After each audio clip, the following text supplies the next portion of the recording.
Chapter 13 بہشت میں تنہا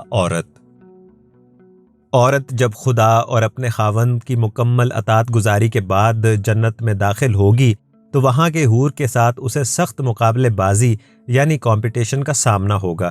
یہ سمجھ سے باہر ہے کہ حور کی خوبصورتی کا جو رنگ روپ اور نقشہ بیان کیا گیا ہے اس کے مقابلے میں اس بیچاری عورت کی کیا حیثیت ہوگی، جبکہ جنت میں وہی مرد ہوگا جو اس دنیا میں کسی ایک عورت پر نہیں ٹکتا، وہاں تو اسے کھلی چھوٹ ہوگی۔ ایسے حالات میں یہ زمینی عورت جنت میں جا کر بھلا کرے گی کیا؟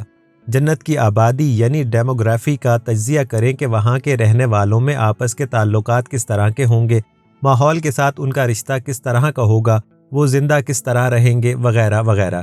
جیسا کہ سب جانتے ہیں کہ زمین پر آبادی کے لحاظ سے نعمتوں کی قلت ہے، اس کے مقابل جنت میں دولت بے حساب ہوگی، ہاتھ بڑھانے پر مطلوبہ چیز گرفت میں ہوگی۔ پھل، پرندوں کا گوشت، دودھ، شہد، شراب، خالص پانی، گھنے سایہ دار درختوں کی قطاروں کے درمیان ندیاں بہہ رہی ہوں گی، موسم معتدل ہوگا، بغیر کانٹوں والے پودے ہوں گے، مکمل امن ہوگا، ماحول اور انسان میں کوئی تصادم نہ ہوگا۔ بہشتی مردوں کی روزمرہ سرگرمیوں کا دائرہ نہایت محدود ہوگا، ان کا کام کھانا پینا اور اپنی حلیم و ملائم جنسی ساتھی حوروں کے ساتھ لطف اندوز ہونا ہوگا۔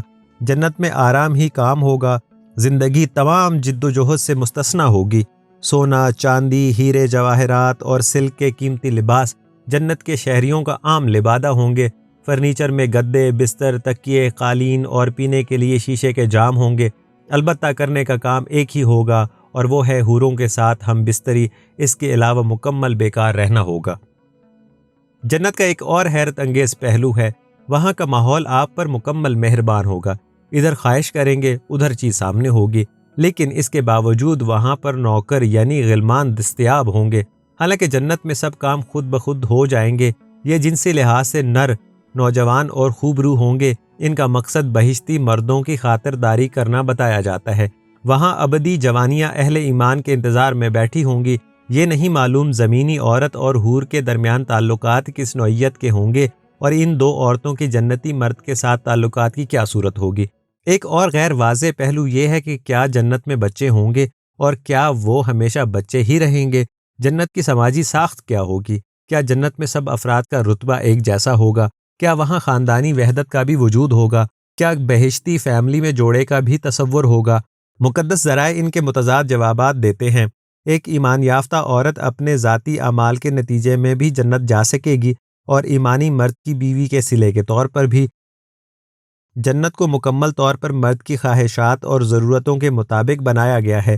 ابدی جوان اور خوبصورت جنسی ساتھیوں کی موجودگی میں اس زمینی عورت کا جنت میں قیام مسرت کی بجائے تشویش، بے چینی اور اضطراب کا ہی باعث ہو سکتا ہے۔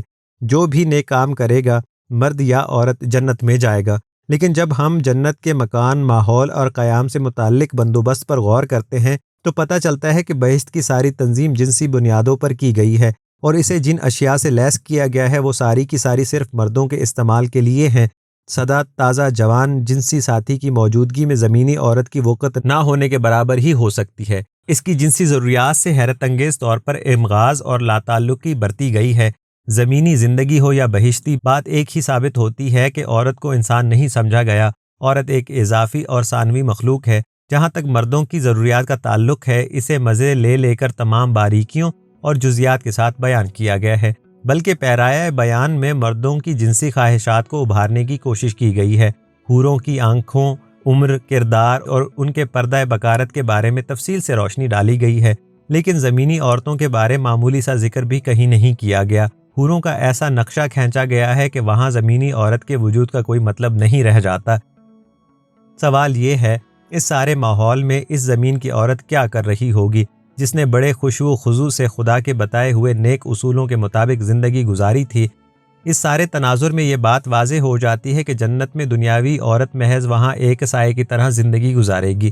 مرد جنت کے ماحول میں پوری طرح رچ بس جائے گا۔ ریشمی کپڑوں میں ملبوس حوروں کی باقاعدہ شادی کروائی جائے گی، گویا زمینی عورت مخمل میں لگا ٹاٹ کا ٹکڑا ہوگی۔ جنت کی پرسکون دنیا میں عورت کی جگہ پر پہلے ہی قبضہ ہو چکا ہے۔ اس دنیا میں عورت مرد کی جنسی ساتھی تھی، اس کے بچوں کی ماں ہونے کے ناطے ہی کچھ عزت پا لیتی تھی، جنت میں وہ بھی نہ رہی۔ آئیے ذرا غور کریں کہ حور کس طرح کی بہشتی اقدار کی نمائندگی کرتی ہے۔ حور کے بارے میں جتنی بھی تفصیلات بیان کی گئی ہیں ان سب کا تعلق صرف جسم کے ساتھ ہے۔ حور کی شخصیت کا کوئی روحانی پہلو نہیں، وہ محض ایک چیز ہے، نہ اس کی کوئی انا یعنی ول ہے، نہ اس کی ذات میں نشو و نما پانے کی صلاحیت موجود ہے۔ اسے صرف ایمان یافتہ مرد کے جنسی استعمال کے لیے بنایا گیا ہے۔ اس کی وقت صرف جسمانی خوبصورتی کی وجہ سے ہے، وہ ایک تحفہ ہے جو خدا نے ایمان والوں کو دیا ہے۔ سوچنے کی بات ہے، ساری زندگی کی بندگی اور عبادت کے نتیجے میں مل کیا رہا ہے؟ ایک مصنوعی قسم کی عورت۔ انسان کی تعریف یہ ہے کہ اس کی ذات میں ارتقاء و ترقی کے لامحدود امکانات ہیں۔ وہ غیر متوقع اور طے شدہ راستے سے ہٹ کر کام کرنے کی صلاحیت رکھتا ہے۔ وہ اپنی آزادی اور اختیار کے ساتھ کسی بھی قاعدے کو توڑ کر اپنی مرضی کر سکتا ہے۔ حور انسان نہیں، وہ ایک خوبصورت سی جنسی گڑیا ہے۔ اسے نہ انتخاب کی آزادی ہے، نہ اپنی ذات کو ترقی دے سکتی ہے۔ وہ ایک یک رخی قسمت یعنی سول ڈیسٹنی کے ساتھ پیدا کی گئی ہے۔ گویا حور اور منعم مرد کے درمیان کوئی ذہنی اور روحانی رشتہ نہیں ہوگا۔ حور کسی ذہن یعنی انٹلیکٹ کی حامل نہیں ہے، اسے تو صرف تصرف کا انتظار ہے۔ لیکن ٹھہریے، جنت میں صرف حور ہی ایک چیز یعنی تھنگ نہیں ہے۔ اب مرد کی بھی انسانی حیثیت باقی نہیں ہوگی، وہ بھی ایک جنس زدہ روبوٹ میں ڈھل جائے گا۔ اس کی ذات کے صرف دو فنکشن کام کر رہے ہوں گے، ایک نظام ہاضمہ اور دوسرا جنسی اعضاء۔ کھانے اور جنسی فعل کے علاوہ تا ابد اسے کوئی کام نہ ہوگا، بلکہ جنسی فعل کے تخلیقی پہلو کا بھی خاتمہ ہو گیا ہوگا۔ حور بھی ہمیشہ کے لیے کنواری ہے، وہ کبھی بھی ماں نہیں بن سکے گی۔ چنانچہ بہشت دو اشیاء صرف پر مشتمل ہے، حور اور خوراک، جسے ایک ایمان یافتہ صارف کے لیے وقف کر رکھا گیا ہے۔ یعنی جہاں زمینی عورت کو جنت میں لاوارث چھوڑ دیا گیا ہے، وہاں مرد کو بھی سیکس اور خوراک کترنے والی مشین میں بدل دیا جائے گا۔ اس کا ارادہ، ادراک اور تمام فکری اور ذہنی صلاحیتیں ختم ہو جائیں گی۔ بہشت کا باسی مرد مجہول اور معفول شخصیت ہے، کھانا کھاتا ہے اور اس مخلوق سے مباشرت کرتا ہے جو رحم مادر سے محروم ہے یا پھر آرام کرتا ہے۔ اس زمین کی زندگی فانی صحیح، کیا اس کو ایسی مشینی اور جامد ابدی زندگی پر ترجیح دی جا سکتی ہے؟ کیا ایسی بے مقصد آخرت کی زندگی کے خاطر اس دنیا پر سے اپنا اختیار کسی فرضی ماورائی طاقت کے حوالے کیا جانا شرف انسانیت کہلا سکتا ہے؟ تقدیسی نظام اور خدائی اسکیم کا صرف مقصد ایک ہی کیوں ہے کہ انسان کو انسان نہ رہنے دیا جائے؟ اس زندگی میں بھی اس کا یہی مطالبہ ہے کہ وہ خود سے کچھ نہ سوچے۔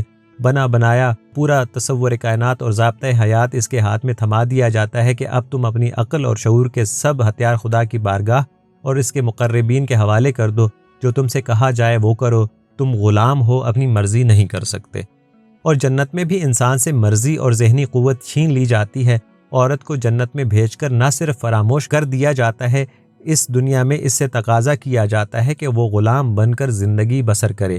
یہ سب کیا ہے؟ آئیڈیل دینی معاشرے میں بھی ایک آئیڈیل شہری اور کامیاب ایمان یافتہ وہی ہوگا جو خدائی نظام حیات کے مطابق ربوٹ کی طرح اپنی زندگی کی پروگرامنگ کر لے گا۔ ایمانی معاشرے میں آزادانہ غور و فکر اور آزادی عمل ختم ہو جاتا ہے۔ ایمان یافتہ فرد کے لیے ضروری ہے کہ وہ اپنے فکر و عمل کو خدا کی رضا پر چھوڑ دے۔ اس سے ثابت ہوتا ہے کہ خدائی نظام کے رستے کی سب سے بڑی رکاوٹ عقل ہے، اور خدا نے انسان کے لیے یہی علاج تجویز کیا ہے کہ انسان کو اپنی عقل، مرضی اور تخلیقی صلاحیتوں سے محروم کر دیا جائے۔